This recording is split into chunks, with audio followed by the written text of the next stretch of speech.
ಯಾಕೆ ಸರ್ ಡಲ್ಲಿಗಿದ್ದೀರಾ? ಜೀವನದಲ್ಲಿ ಯಾವತ್ತೂ ಡಲ್ ಆಗಬಾರ್ದು. ಡಲ್ ಆದ್ರೆ ಜೀವನ ಹೊರಟುಬಿಡುತ್ತೆ. ತಗೊಳ್ಳಿ ಸರ್, ತಗೊಳ್ಳಿ.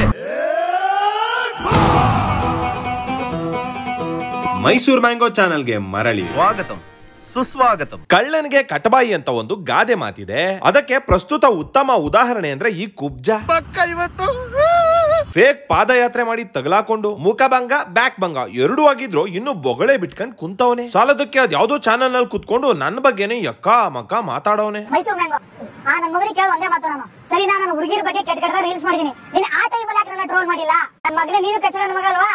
ನಾನು ಟ್ರೆಂಡ್ ಅಲ್ಲಿ ಇದೀನಿ ಅಂತ ಮಾತ್ರ ಮಾಡ್ತಿದ್ದೆ ಅಲ್ವಾ? ಏನ್ ಬಗಳ್ತಾ ಇದೀಯೋ ಶನಿ ಮುಂಡೆದೆ. ಅಲ್ಲ, ಇವನು ಫೇಕ್ ಪಾದಯಾತ್ರೆ ಮಾಡಿರೋ ಬಗ್ಗೆ ಒಬ್ರಲ್ಲ ಇಬ್ರಲ್ಲ ತುಂಬಾ ಜನ ಕಂಟೆಂಟ್ ಕ್ರಿಯೇಟರ್ಸ್ ಗಳು ಬಾಯಿಗೆ ಬಂದಂಗ್ ಉಗ್ದಿದ್ದಾರೆ. ಆದ್ರೆ ನೀನು ನಿನ್ನೆ ಮೊನ್ನೆ ಬಂದು ಸೌಜನ್ಯ ಹೆಸರು ಹೇಳ್ಕೊಂಡು ಫಾಲೋವರ್ಸ್ ಮಾಡ್ಕೋ ಬೋಳಿ ಮಗ ನೀನು. ಕಬ್ಜಾ ಶರಣಂತ ಬೋಸಡಿ ಮಕ್ಕಳಿಗೆ ಕರ್ನಾಟಕದಾಗ ಮೂಲ ಹುಡುಕಿಯಾದ್ರು ಹೆಣ್ ಕೊಡಬೇಡ್ರಿ. ಯಾಕೆ ನಾ ಮಾತು ಹೇಳತ್ತೀನಿ ಅಂದ್ರೆ ನಾಳೆ ಲೈಕ್ಸ್ ಫಾಲೋವರ್ಸ್ಗೋಸ್ಕರ ನಿಮ್ಮ ಮಗಳನ್ನ ಇನ್ನೊಬ್ಬರ ಜೊತೆ ಮಲಗಿಸಿ ರೊಕ್ಕ ಮಾಡ್ತಾರ ಇವ್ರೆ.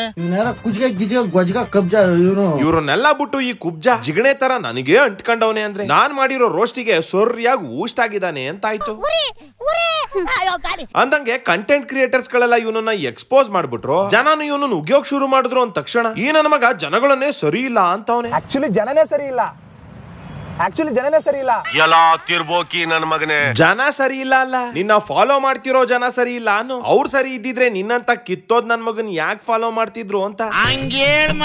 ಇನ್ನು ಇವನು ನನ್ ಬಗ್ಗೆ ಮಾತಾಡಿರೋ ವಿಡಿಯೋಗೆ 500ಕ್ಕೂ ಹೆಚ್ಚು ಕಮೆಂಟ್ಸ್ ಗಳು ಬಂದಿದಾವೆ. ನಾನೇನ್ ಕೌಂಟರ್ ಕೊಡೋದು? ಜನನೇ ಇವನಿಗೆ ಕಮೆಂಟ್ಸ್ ನಲ್ಲಿ ಚಾಪೆ ಕೊಬ್ಬರಿ ಎಣ್ಣೆ ಹಾಕಿ ಸೋರ್ಯಾಕ್ ಕೊಟ್ಟವ್ರೆ.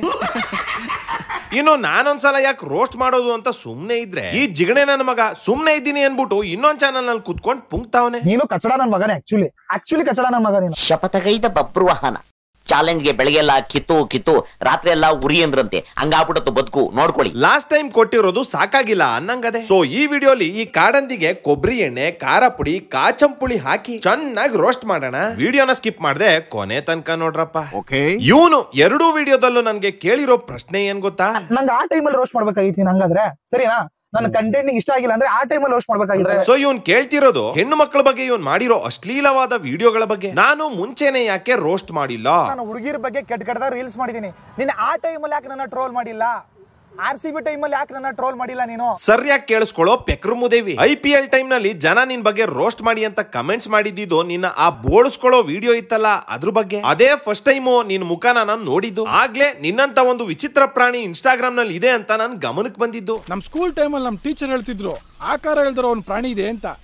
ಇದೇನಾ ಅದು ಸಾಲದಕ್ಕೆ ನಿನ್ನ ಬೋಳಿಸ್ಕೊಳ್ಳೋ ಮ್ಯಾಟ್ರಿಗಿಂತ ಆ ಟೈಮ್ ನಲ್ಲಿ ಕನ್ನಡಿಗರ ಮೇಲೆ ಹಲ್ಲೆ ಆಗಿತ್ತು, ಇಂಡಿಯಾ ಪಾಕಿಸ್ತಾನ್ ವಾರ್ ನಡೀತಿತ್ತು. ಈ ವಿಚಾರಗಳ ಬಗ್ಗೆ ವಿಡಿಯೋ ಮಾಡೋದ್ರಲ್ಲಿ ಬಿಸಿ ಇದ್ದಿದ್ರಿಂದ ನಿನ್ನ ತಿಕ್ಲಾಟಗಳ ಕಡೆ ಗಮನ ಕೊಡಕ್ ಆಗಿರ್ಲಿಲ್ಲ. ಯಾವಾಗ ನೀನು IPL ಎಲ್ಲ ಮುಗಿದ ಮೇಲೆ ಕೆರಿಯಕ್ಕೆ ಬೋಳ್ಸಕ್ಕೆ ಇನ್ನೇನು ಬಾಕಿ ಇಲ್ಲ, ಕಂಟೆಂಟ್ಗೆ ಇನ್ನೇನ್ ಸಿಕ್ತಿಲ್ಲ ಅಂತ ಸೌಜನ್ಯ ಹೆಸರನ್ನ ಬಳಸ್ಕೊಂಡು ಪಾದಯಾತ್ರೆ ಅನ್ನೋ ಚೀಪ್ ಗಿಮಿಕ್ಸ್ ಮಾಡ್ದೋ ಆಗ್ಲೇ ಜನ ನಿನ್ ಮೇಲೆ ರೋಸ್ಟ್ ವಿಡಿಯೋ ಮಾಡ್ಲೇಬೇಕು ಅಂತ ಒತ್ತಾಯ ಮಾಡಿದ್ದು. ಆಗ್ಲೇ ನಾನು ನಿನ್ನ ಎಲ್ಲಾ ವಿಡಿಯೋಸ್ ಗಳನ್ನ ಚೆಕ್ ಮಾಡಿದ್ದು. ಆಗ್ಲೇ ನಿನ್ಗೆ ಹೆಣ್ಣು ಮಕ್ಕಳ ಮೇಲೆ ಎಷ್ಟು ಗೌರವ ಇದೆ ಅಂತ ಅರ್ಥ ಆಗಿದ್ದು. ಇಲ್ಲಿ ಮ್ಯಾಟ್ರು ನಾನು ಯಾವಾಗ ನಿನ್ ಮೇಲೆ ರೋಸ್ಟ್ ವಿಡಿಯೋ ಮಾಡ್ದೆ ಅನ್ನೋದಲ್ಲ, ನನ್ನ ರೋಸ್ಟ್ ವಿಡಿಯೋದಲ್ಲಿ ಹೇಳಿರೋದು ಸತ್ಯನ ಸುಳ್ಳ ಅದು ಮ್ಯಾಟ್ರು. ಬೇರೆ ಕಂಟೆಂಟ್ ಕ್ರಿಯೇಟರ್ಸ್ ಗಳು ನೀನ್ ಮಾಡಿರೋ ಪಾದಯಾತ್ರೆ ಫೇಕ್ ಅಂತ ವಿಡಿಯೋ ಮಾಡಿದ್ರು. ನಾನು ಟೋಟಲ್ ಆಗಿ ನಿನ್ನ ಕ್ಯಾರೆಕ್ಟರ್ ಫೇಕು ಅಂತ ಜನರಿಗೆ ತೋರ್ಸ್ಕೊಟ್ಟೆ. ಅದಕ್ಕೆ ನಿನ್ಗೆ ಸತ್ಯ ಅರ್ಗಿಸ್ಕೊಳಕ್ ಆಗದೆ ಹಿಂಗೆ ನನ್ನ ಬಗ್ಗೆ ಖಾಲಿ ಪೋಲಿ ಮಾತಾಡ್ಕೊಂಡ್ ಕುಂತಿದ್ಯಾ. ಅಲ್ಲ, ಇಲ್ಲಿ ಅದ್ಯಾವ್ದೋ ಚಾನಲ್ ನಲ್ಲಿ ಕುಂತ್ಕೊಂಡು ದೊಡ್ಡ ಪುಡಾಂಗ್ ತರ ಮಾತಾಡ್ತೀಯಾ. ಇದೇ ಪೌರುಷನ ಅಲ್ಲಿ ಸುವರ್ಣ ಚಾನಲ್ ನಲ್ಲಿ ತೋರ್ಸೋದಲ್ವೇ? ಉತ್ತರನ ಪೌರುಷ ಒಲೆ ಮುಂದೆ, ನಿನ್ನ ಪೌರುಷ ಎಲೆ ಮುಂದೆ. ಇಲ್ಲಿ ಕೆಂಡ ತರ ಸಿಡಿತಿದ್ದವನು ಅಲ್ಲಿ ಶಂಡ ತರ ಕುಂತಿದ್ಯಲ್ಲ. ಈ ಸುವರ್ಣ ನ್ಯೂಸ್ ಚಾನಲ್ ಮ್ಯಾಟ್ರಿಗೆ ಆಮೇಲೆ ಬರ್ತೀನಿ. ಮೊದ್ಲು ಇವನ್ ಎಂತ ಗೋಸುಂಬೆ ನನ್ ಮಗ ಹೆಂಗೆ ಟ್ರೆಂಡ್ ತಕ್ಕಂಗ ಅಂಡು ತಿರ್ಗಿಸ್ಕೊಂತಾನೆ ಅನ್ನೋದಕ್ಕೆ ಒಂದಷ್ಟು ಉದಾಹರಣೆಗಳನ್ನ ಕೊಡ್ತೀನಿ ನೋಡ್ರಪ್ಪ. ಪ್ಲಸ್ ಮೈನಸ್ ನನ್ನ ಟ್ರೆಂಡ್ ಅಲ್ಲಿ ಇರ್ಬೇಕು ಅಂತ. ಖಂಡಿತ ಈಗ ಜನ ಎಲ್ಲ ಇವನಿಗೆ ಫೇಕ್ ಪಾದಯಾತ್ರೆ ವಿಚಾರದಲ್ಲಿ ಕ್ಯಾಕರ್ಸ್ ಉಗ್ಯೋಕ್ ಶುರು ಮಾಡಿದ ತಕ್ಷಣ ಸಪೋರ್ಟಿಗೆ ಯಾರೂ ಬರ್ತಿಲ್ವಲ್ಲ ಅನ್ಬಿಟ್ಟು ಇದ್ದಕ್ಕಿದ್ದಂಗೆ ತನ್ನನ್ನ ತಾನು ಡಿ-ಬಾಸ್ ಫ್ಯಾನು ಅಂತ ಹೇಳ್ಕೊಂಡು ಹೊಸ ಡೌ ಶುರು ಮಾಡ್ಕೊಂಡವನೆ. ನಾನು ನನ್ನ ಮೆಚುರಿಟಿ ಬಂದಿಂದ ನಾನು ಡಿ-ಬಾಸ್ ಫ್ಯಾನು. ಪ್ರತಿಯೊಂದು ಮೂವೀಸ್ ನೋಡ್ತೀನಿ ಅವ್ರದ್ದು. ಪಕ್ಕ ಲೋಕಲ್ ಡಿ-ಬಾಸ್ ಫ್ಯಾನು. ಚೆನ್ನಾಗಿ ಹಿಡಿತೀರ ಬಕೆಟ್. ನೀನು ಬರೀ ಬಕೆಟ್ ಅಲ್ಲ ಕಣೋ, ಅಂಡೆ ಸಿಂಟ್ಯಾಕ್ಸು ಅಲ್ಲ, ದೊಡ್ಡ ಕೃಷಿ ಹೊಂಡ. ಡಿ-ಬಾಸ್ ಜೈಲಿಗೆ ಹೋಗಿದ್ದು ಹೋದ ವರ್ಷ ಜೂನ್ 11ನೇ ತಾರೀಕು. ಪ್ರತಿಯೊಬ್ಬ ಡಿ-ಬಾಸ್ ಅಭಿಮಾನಿಗೂ ಅದು ಕರಾಳ ದಿನ. ಆದ್ರೆ ನೀನು ಅದ್ರ ಬಗ್ಗೆ ಒಂದೇ ಒಂದು ವಿಡಿಯೋ ಮಾಡಿಲ್ಲ, ಒಂದು ಪೋಸ್ಟ್ ಹಾಕಿಲ್ಲ. ಏಕೆ ಮಹಾಪ್ರಭು? ಅದಾದ್ಮೇಲೆ ಮೀಡಿಯಾದವರು ಡಿ-ಬಾಸ್ ಬಗ್ಗೆ ತುಂಬಾ ಕೆಟ್ಟದಾಗ ಮಾತಾಡ್ತಿದ್ರು. ಆಗ್ಲೂ ನೀನು ಅದ್ರ ಬಗ್ಗೆ ಒಂದು ವಿಡಿಯೋ ಮಾಡಿಲ್ಲ. ಆದ್ರೆ ಈಗ ನಿನ್ನ ಪ್ರಚಾರದ ತೆವಲಿಗೆ ಏನ್ರಿ ಮೀಡಿಯಾ ಅಂತ ಹಾಕೋತೀಯ. ಮೀಡಿಯಾದವರು ಏನಕ್ಕೆ ಸಮಾನ ಅಂತ ಡಿ ಬಾಸ್ ಹೇಳಿದ್ದಾರೆ. ನೀವು ಖಂಡಿತ ಅದಕ್ಕೆ ಸಮಾನ.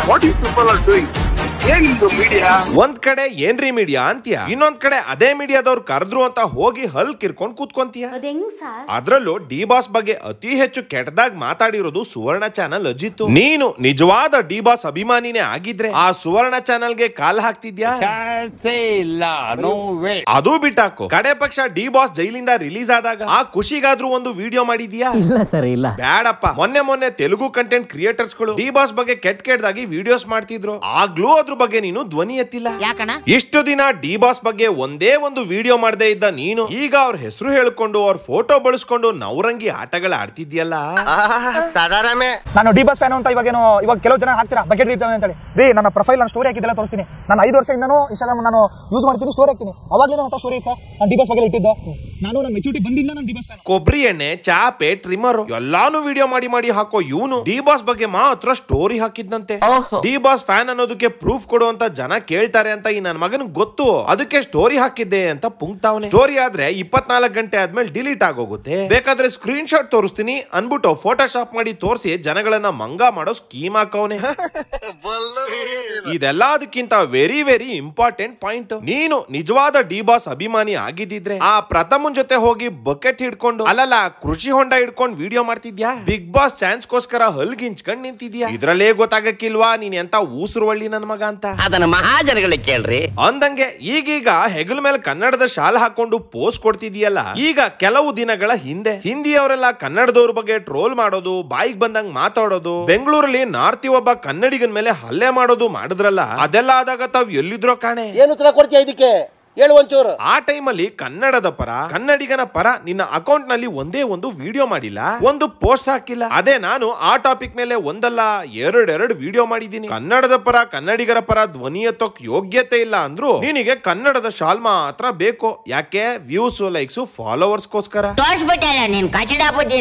ನೀನೆಂತ ಪತಂಗ್ ಪಿಳ್ಳೆ ಅನ್ನೋದಕ್ಕೆ ಇನ್ನೂ ಒಂದು ಉದಾಹರಣೆ ಕೊಡ್ಲಾ? ಧ್ರುವ ಸರ್ಜಾ ಅವ್ರ ಜೊತೆ ಕುನ್ನಿ ತರ ಕಾಯ್ಕೊಂಡು ಸೆಲ್ಫಿ ತಕೊಂತೀಯ. ಇನ್ನೊಂದ್ ಕಡೆ ಅದೇ ಧ್ರುವ ಸರ್ಜಾ ಅವರ ಸಿನಿಮಾನ ಆಡ್ಕೊಂತೀಯ. ನೀನೇ ಅಸಿಸ್ಟೆಂಟ್ ಡೈರೆಕ್ಟರ್ ಆಗಿ ಕೆಲಸ ಮಾಡಿರೋ ಒಂದು ಸಿನಿಮಾ ದರಿದ್ರವಾಗಿದೆ, ಇನ್ನೊಂದು ಸಿನಿಮಾ ನಿನ್ನಂಗೆ ಓವರ್ ಬಿಲ್ಡಪ್ಸ್ ಕೊಟ್ಕೊಂಡು ಫ್ಲಾಪ್ ಆಗಿದೆ. ಹಂಗಿರುವಾಗ ನೀನೇ ಇನ್ನೊಬ್ರು ಸಿನಿಮಾದ ಬಗ್ಗೆ ಅವಹೇಳನ ಮಾಡ್ತೀಯಲ್ಲ. ಅಯ್ಯೋ ಬಿಕ್ನಾಸಿ ನನ್ ಮಗನ್ ತಂದು ಬೇವರ್ಸಿ ನನ್ ಮಗನ್ ತಗೊಂಬಂದು ನೀನು ಅಪ್ಪಿತಪ್ಪಿ ನ್ಯಾಷನಲ್ ಜಿಯೋಗ್ರಫಿ ಅವ್ರ ಕಣ್ಣಿಗೆ ಕಾಣಿಸ್ಕೊಂಬೇಡ. 2 ತಲೆ ನಾಗರಾವ್ ಸಿಕ್ತು ಅಂತ ಹಿಡಿದು ಕೌಚ್ ಹಾಕೊಂಡ್ಬಿಡ್ತಾರೆ. ಎಷ್ಟೇ ಜನಕ್ಕೆ ನೀವು ಮಂಗ ಮಾಡಿದ್ರು ಕೂಡ ನಾವು ಸಿನಿಮಾದವರು, ನಾವ್ ಈ ಫೀಲ್ಡ್ ಅಲ್ಲಿ ಇರೋರು, ನಮ್ಗೆ ಗೊತ್ತಾಗುತ್ತೆ ತಾವು ಏನಗೋಸ್ಕರ ಮಾಡ್ತೀರಾ ಅಂತ ಹೇಳಿ.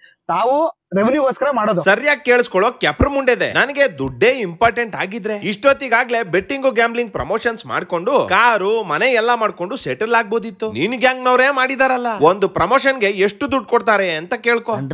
ಅಷ್ಟೇ ಯಾಕೆ, ಆ ಕೋರ್ಸು ಈ ಕೋರ್ಸು, ದೇವಸ್ಥಾನ, ಜ್ಯೋತಿಷಿಗಳು, ಎಣ್ಣೆ ಅನ್ಕೊಂಡು ಬೇಜಾನ್ ಪ್ರಮೋಷನ್ಸ್ ಗಳು ಬರ್ತವೆ. ಜನಕ್ಕೆ ನಾನ್ ಯಾರು ಅಂತಾನೆ ಗೊತ್ತಿಲ್ಲ. ಹಂಗಿರುವಾಗ ಯಾವನ್ ಹಾಳಾದ್ರೆ ನನಗೇನು ಅಂತ ಸಿಕ್ಕಿದ್ ಪ್ರಮೋಷನ್ ಮಾಡಿ ಹಣ ಮಾಡ್ಕೋಬಹುದಿತ್ತು. ಆದ್ರೆ ನಾನು ಹಂಗ್ ಮಾಡಿಲ್ಲ. ನಾನು ಎಥಿಕ್ಸ್ ಅಂಡ್ ಮಾರಲ್ಸ್ ಇಟ್ಕೊಂಡಿರೋದಕ್ಕೇನೆ ಜನ ಇವತ್ತಿಗೂ ನನ್ ಬಗ್ಗೆ ಒಳ್ಳೆ ಅಭಿಪ್ರಾಯ ಇಟ್ಕೊಂಡಿರೋದು, ನನ್ ಬಗ್ಗೆ ಅಭಿಮಾನ ಇಟ್ಕೊಂಡಿರೋದು. ನಾನು ನಿನಂಗೆ ಟಕ್ಕ ಬಿಕ್ಕಿ ಆಟ ಆಡಿದಿದ್ರೆ ಜನ ನಿನಗುಗಿಯೋ ತರ ನನಗೂ ಉಗ್ದಿರೋರು. ಅರ್ಥ ಆಯ್ತು ಅನ್ಸುತ್ತೆ. ಅಂದಂಗೆ ಮೈನ್ ಮ್ಯಾಟ್ರಿಕ್ ಬರೋಣ. ಇವನು ರೀಲ್ಸ್ ಅಲ್ಲಿ ಎಮ್ಮೆ ತುಟಿ ಮಾಡ್ಕೊಂಡು ಕತ್ತೆ ಕಿರ್ಬ್ನಂಗ್ ಅರ್ಚ್ಕಂತಾನೆ. ಕೈಲಾಗದ ನಾಮರ್ದ ನನ್ನ ಮಕ್ಕಳು ಸೋಷಿಯಲ್ ಮೀಡಿಯಾದಲ್ಲಿ ಅಪಪ್ರಚಾರ ಮಾಡ್ತಾ ಇದ್ದಾರೆ. ಎಲ್ರಿಗೂ ಲಗ ಅಂತ ಬಾಯಿ ಕೊಡ್ತಾನೆ. ಆದ್ರೆ ಮೊನ್ನೆ ಸುವರ್ಣ ಟಿವಿಗೆ ಹೋದಾಗ ಇವನ್ ಮೈ ಮೇಲೆ ನಾಗವಲ್ಲಿ ತಂಗಿ ರೋಗವಲ್ಲಿ ಏನಾದ್ರು ಆವರ್ಸ್ಕೊಂಡಿದ್ಲ ಅಂತ.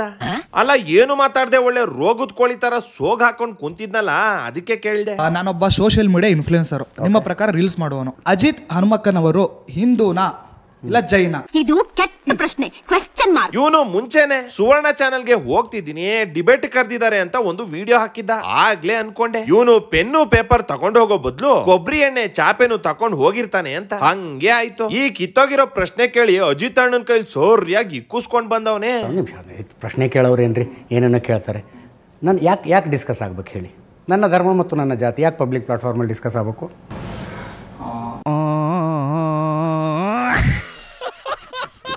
ಅಜಿತ್ ಹನುಮಕ್ಕನವರು ಹಿಂದೂನಾ ಇಲ್ಲ ಜೈನ? ಅಲ್ಲ, ಇವನೇ ಫೇಕ್ ಪಾದಯಾತ್ರೆ ಮಾಡುವಾಗ ಏನ್ ಮಾತಾಡಿದ್ದಾನೆ ಸ್ವಲ್ಪ ನೋಡ್ಕೊಂಡ್ ಬನ್ರಪ್ಪ. ಸಮೀರ ವಿಡಿಯೋ ಮಾಡಿದಾಗ ಜಾತಿ ಧರ್ಮ ಅಂತ ಕಿತ್ತಾಡ್ತಿದ್ರಲ್ಲ ನೋಡಿ.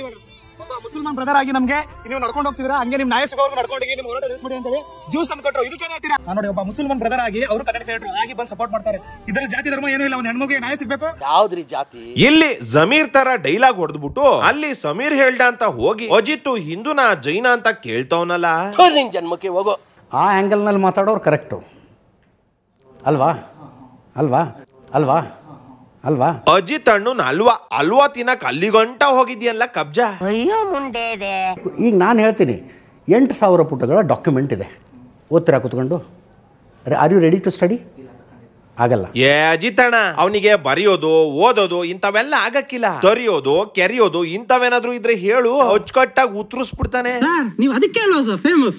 8,000 ಪುಟ ಬೇಡಪ್ಪ, ಎಲ್ರು ಓದಿರೋದಿಲ್ಲ. ಕಡೆ ಪಕ್ಷ ಜಡ್ಜ್ಮೆಂಟ್ ಕಾಪಿ ಅದು ಬೇಡ ಶಿವ. ಈ ಪ್ರಕರಣದ ಬಗ್ಗೆ ಅಲ್ಪ ಸ್ವಲ್ಪನಾದ್ರೂ ತಿಳ್ಕೊಂಡವನ ಅಲ್ಲ. ಏನ್ ಕನ್ಕ್ಲೂಷನ್? ಅಲ್ಲ ಸರ್, ಈ ವಿಷಯದ ಬಗ್ಗೆ ನಮಗೆ ಅಷ್ಟು ಪರಿಪೂರ್ಣವಾಗಿ ಗೊತ್ತಿಲ್ಲ.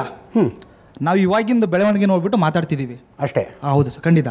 ಓಕೆ, ಕೇಳಿಸ್ಕೊಂಡ್ರೇನಪ್ಪ, ಈ ವಿಷಯದ ಬಗ್ಗೆ ಇವನಿಗೆ ಪರಿಪೂರ್ಣವಾಗಿ ಗೊತ್ತಿಲ್ವಂತೆ. ಒಂದು ವಿಚಾರದ ಆಳ ಅಂತರಾಳನೇ ಗೊತ್ತಿಲ್ಲದೆ ಇವನ್ ಯಾವ ಪುಟ್ಕೋಸಿ ಹೋರಾಟ ಮಾಡ್ತಾನೆ, ಯಾವ ಸೀಮೆ ಪಾದಯಾತ್ರೆ ಮಾಡ್ತಾನೆ, ನೀವೇ ಹೇಳ್ರಪ್ಪ.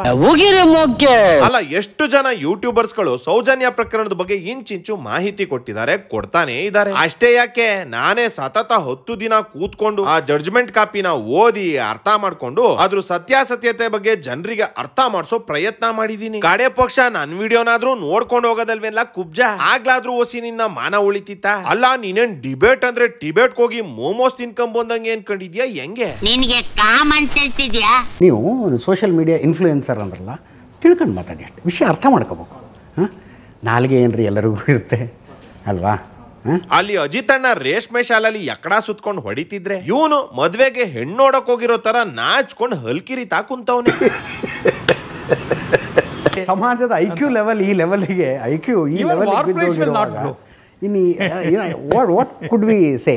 ಆಕ್ಚುಲಿ ನ್ಯೂಸ್ ಚಾನೆಲ್ಸ್ ಗಳಿಗೆ ಬೇಕಿರೋದು ಇದೇನೆ. ಸೌಜನ್ಯ ಹೆಸರನ್ನ ಬಳಸ್ಕೊಂಡು ಯಾರ್ಯಾರು ಸೋಷಿಯಲ್ ಮೀಡಿಯಾಲಿ ಕಂಟೆಂಟ್ ಕ್ರಿಯೇಟ್ ಮಾಡ್ತಿದಾರೋ, ಮೇಧಾವಿಗಳ ತರ ಪೋಸ್ಟ್ ಕೊಡ್ತಿದಾರೋ ಅವ್ರನ್ನೆಲ್ಲ ಕರ್ಸಿ ಹಿಂಗೆ ಅಜೀಬ್ ಮಾಡ್ತಾ ಇದ್ದಾರೆ. ನ್ಯಾಯ ಕೊಡ್ಸಿ ಅಂತ ಬಂದಿದೀವಿ. ಹೇಗೆ ಅಂತ SIT ತನಿಖೆಯಿಂದ ಸರಿ ಆಗಲ್ಲ ಅಂತ ನಿಮ್ಗೆ ಅನ್ಸುತ್ತಾ? ಸುಮ್ಮನೆ ಕೇಳಿ.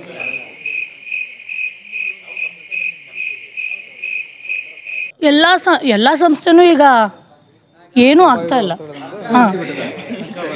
ಮತ್ತೆ ಇನ್ಯಾವ ತರ ಮಾಡ್ಬೇಕು ಮೇಡಮ್? ತನಿಖೆ ಅಂದ್ರೆ ಇನ್ಯಾವ ತರ ತನಿಖೆ ಮಾಡ್ಬೇಕು? ಹೆಂಗೆ ಹಂಗಾದ್ರೆ ಇವಾಗ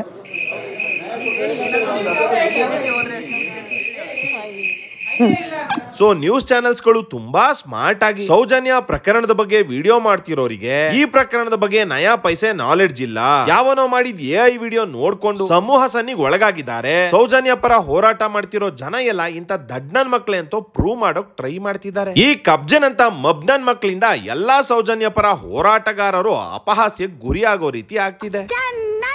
ಇದನ್ನೇ ತಾನೇ ನಾನು ಲಾಸ್ಟ್ ವಿಡಿಯೋಲ್ ಹೇಳಿದ್ದು. ಅವರೆಲ್ಲ ಅಷ್ಟು ವರ್ಷಗಳಿಂದ ಮಾಡ್ಕೊಂಡ್ ಬಂದಿರೋ ಅರ್ಥಪೂರ್ಣವಾದ ಹೋರಾಟಕ್ಕೆ ಎಳ್ಳು ನೀರು ಬಿಡಕ್ಕೆ ಈ ಕಬ್ಜನ್ ಅಂತ ಒಂದು 4 ಜನ ಸಾಕು.